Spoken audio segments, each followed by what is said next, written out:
Well, hello and welcome you on Good Times, and we're going to be speaking about somebody who truly belongs to, as they say, the golden age of Indian cinema.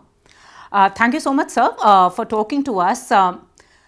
Your father, when I was reading the book, the one thing that's always struck me about him was he was a man way ahead of his time.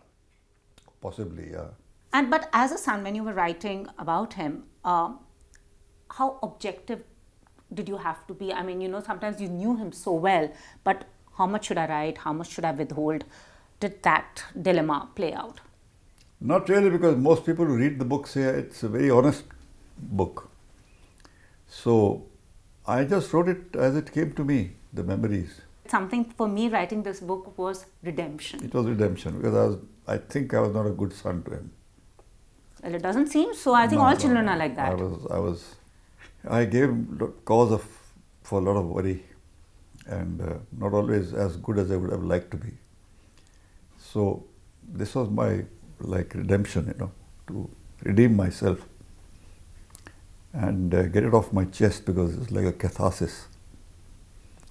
And he was very young when he died. He was 59, and now I'm about 20 years older. So when he was alive, I was not objective, and I couldn't be very objective about what I saw of him. But as the years went by, I felt I saw him in hindsight, and I felt the urge. Easy task, sir, No, it was very painful. I miss him. It's like there's some chapters I wept when I was writing them. When I think of them, I get tears in my eyes even now. I've read the book, and it is actually very obvious, because there's some very, very touching moments, because you've written about as a child in Srinagar when you were all of 5. When he wanted to put you to sleep, he'd given you one slap, how he was guilty about that for the rest of his life. For the rest of his life, yeah. And he wrote about it in an article I read many, many years later, after he had passed away. My God, this was when I was so young, and he still remembers. He felt guilty. I mean, he still has that image on his mind of a kid that he had slapped, and he remembered my expression, and he was a very sensitive guy. And also in the foreword, as Mr. Amitabh Bachchan also has said, which his father told him, be like Balraj Sahani. He is in the industry, but he is also outside the industry. You've also written the fact that how he always stood out. He was from the industry and its norms. Do you feel he wasn't given his due? Yeah, during his lifetime, he really felt he wasn't. He was ridiculed a lot, because basically he was a nonconformist. He didn't conform to the norms of the film industry. Point number one. He was a rebel all his life. He didn't attend any parties. He didn't wear the flashy clothes. He insisted on not keeping a driver. The driver was for us at home. He drove his own car into the battered old Ambassador, although he had imported cars at home. So they made fun of him because he was a Marxist. He didn't toe the line. And many people made fun of him. I just mentioned yesterday there used to be a cartoon strip about him, in which the hero was called Balraj Balram. And they made fun of this character. So it is only after he died that people have realized what a great guy he was. But of course, I'm speaking, you said about the film industry. But the people, of course, I think all over India loved him. And it's ironical, sir. Today it's like a reference point, because students of cinema, people who love cinema, do go back and revisit his work, whether it's Bhiga, Zameen, whether it's Garam, Hawa. So it's a bit ironical, but then also, as he's spoken as an actor, there is one incident where he asked Dilip Kumar, how do you emote? What is the method? Yeah. So did he... teach me how to act, not how to emote. You just tell him, मुझे ज़रा सिखाओ, acting क्या होती है? And Dilip Saab actually said the right thing to him. He said, यार मुझे जो लोगों ने वो... Dilip Saab, nobody taught him how to act. He told me personally that he kept watching a film again and again called Pride and Prejudice, in which Sir Laurence Olivier played Darcy. He told me once, he said, मैं यार Darcy ਨੂੰ ਦੇਖਦਾ ਰਿਹਾ ਬਾਰ-ਬਾਰ, ਉਹਦੇ ਕੋਲੋਂ ਬੜਾ ਕੁਝ ਸਿੱਖਿਆ ਮੈਂ, Laurence Olivier ਕੋਲੋਂ. But he didn't learn how to, I mean, nobody taught him acting. None of these guys, Amitabh has not been to a school. So that also he had to learn it the hard way. He asked, Dilip Sir was a good friend of the family, they still are, all of them.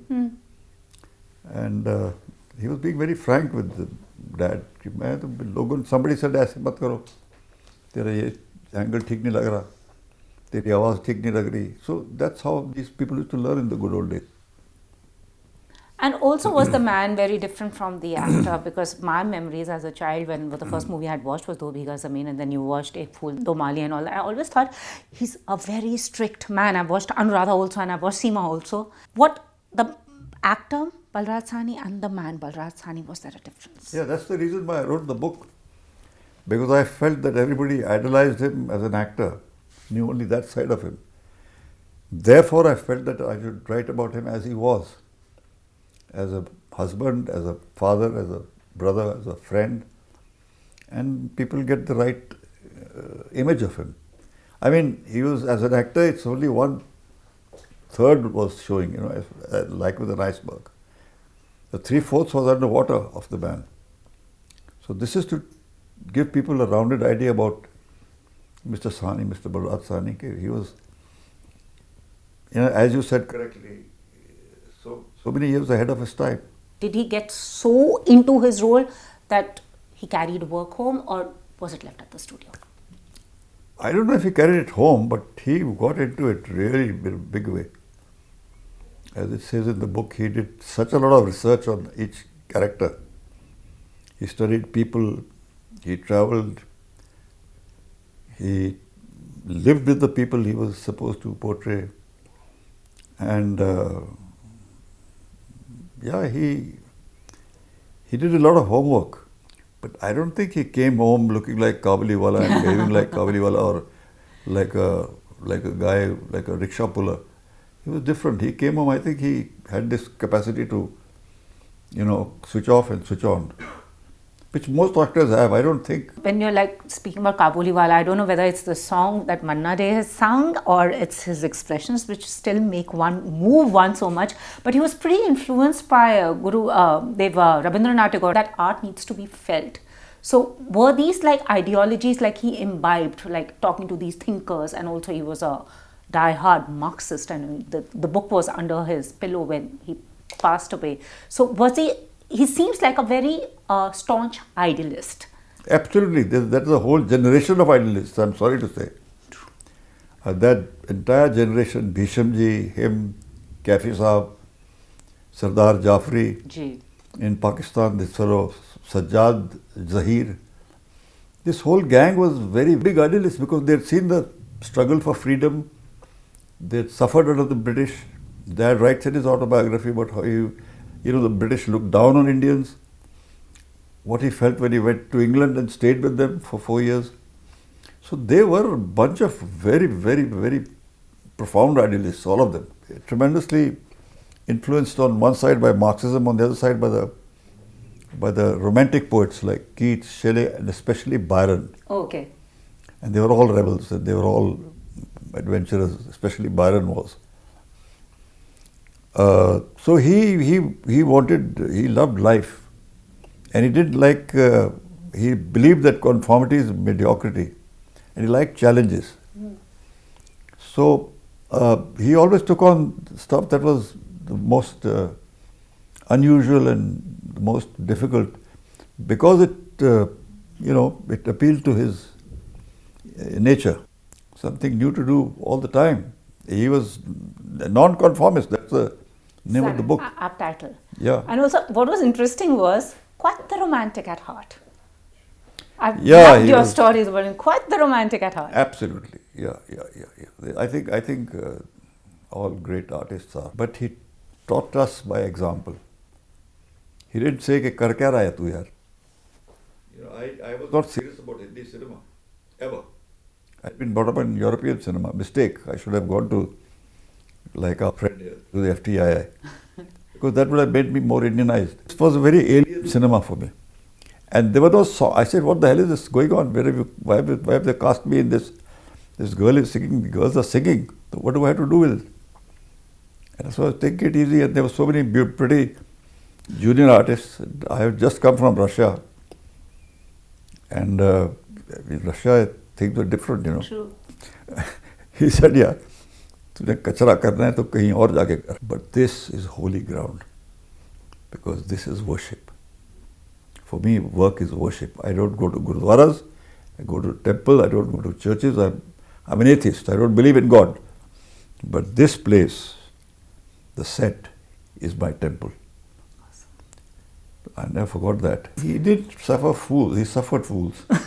He didn't suffer the bourgeoisie. The bourgeois, you are a bourgeois, was the worst cuss word in his times for him. He hated the bourgeois way of looking at things, which meant a little bit of artificiality, a little bit of putting on airs. Seeing his work is actually a reference point in a textbook of Indian cinema. I don't know. I didn't write it from that point of view. Yeah, but it's interesting because, I mean, anybody, I hope this generation has watched though Bhiga, Zameen and Garam, Hawa and Seema and Anuradha. Which was his personal favorite? Did he have a personal favorite film? He never spoke about it. And I don't think he had a personal favorite. But he did have nostalgia about Do Bhiga Zameen because that was his first big serious role which established him. And about a movie called Hum Log. Okay. Hum Log is the first movie that he ever did. Okay. And this is the first time that he was recognized and the movie was a hit. And he did look back after that. So those days he remembered how difficult it was to do the role, what the atmosphere was like, how he was encouraged. And yeah, he was nostalgic about that film because that's where he suddenly saw the light, what acting is all about. Wow. And also, as you said, Mr. Bachchan sent the foreword in 3 days, and when people told you it will take 3 months. Yeah. They doubted if he'll ever write it.